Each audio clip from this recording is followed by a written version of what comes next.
Assalamualaikum warahmatullahi wabarakatuh. Salam damai selalu dari Cak Ndon. Ini saya mau ngomong aja berarti. Aneh nggak sih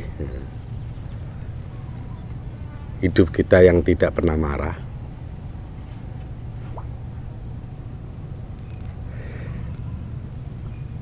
Kalau kita mulai belajar tidak marah,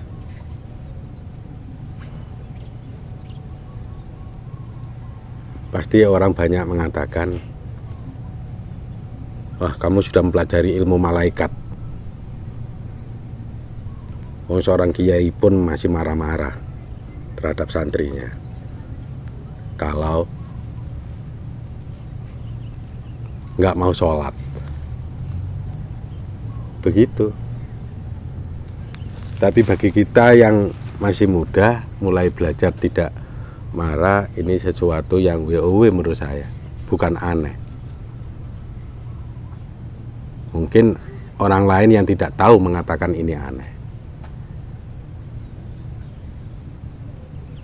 Tidak marah itu akhlak terbaik, salah satu pintu akhlak dari Rasulullah. Karena dengan tidak marah, kamu bisa menyelesaikan banyak hal. Kamu tanpa sadar sudah mengundang Tuhan untuk menyelesaikan banyak hal.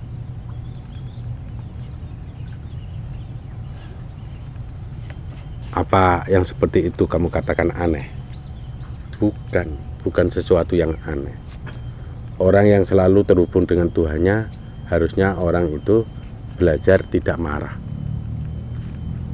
Kalau kita ditanya, kita mau dibimbing oleh siapa? Setan atau Tuhan? Ingat, di dalam diri kita kan ada dua pintu ilham dan pintu setan. Nah, kalau pintu ini terbuka, pintu satunya tertutup. Ketika kamu belajar tidak marah, maka kamu sudah menjadi orang yang sesungguhnya bukan orang yang aneh. Orang yang aneh adalah orang yang suka marah-marah. Itu orang yang aneh. Di mulutnya bilang, saya kepingin dibimbing oleh Tuhan, saya kepingin dibimbing oleh rohani yang luar biasa. Tapi kenyataannya kamu menutup sendiri, menutup pintu itu.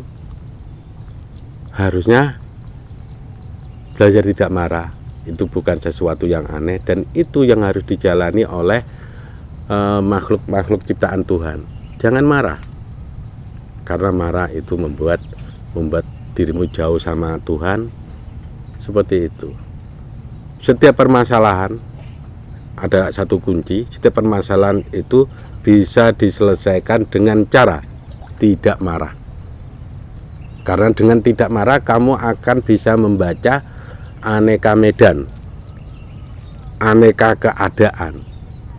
Di situ kalian bisa memecahkan aneka kasus ketika kamu melakukannya tidak marah. Hanya dengan tidak marah, otomatis di situ kamu mengundang Tuhan untuk menyelesaikan masalahmu. Maka aneh tidak gak sih? Kalau orang mengatakan aneh belajar tidak marah, maka orang itu kepingin jauh dari Tuhan.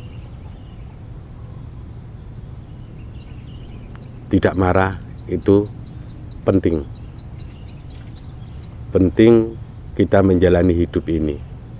Karena ketika kita semakin marah-marah, maka yang terjadi adalah banyak penyakit berdatangan.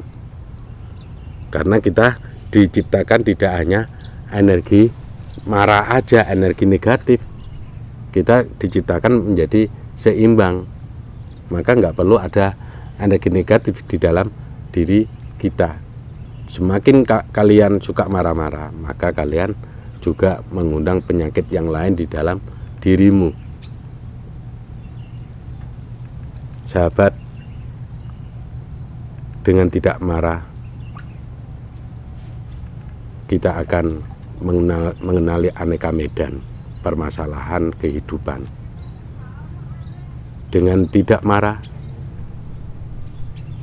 berarti kamu minta bimbingan kepada Tuhan. Dengan tidak marah, kamu berarti mengundang Tuhan untuk berada di dalam hidupmu. Dengan tidak marah, kamu akan menjalani kehidupan ini dengan tersenyum, karena kalian akan banyak tahu keadaan-keadaan di sekitarmu dengan tidak marah. Kalau orang marah mesti fokus di satu hal, maka dia tidak bisa membaca medan di sekitarnya. Sahabat, mari kita belajar tidak marah.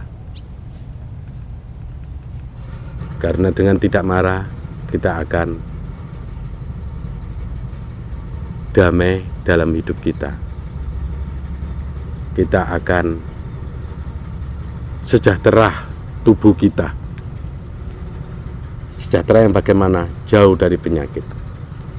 Kebanyakan orang-orang yang sakit stroke efeknya karena marah. Karena dengan marah,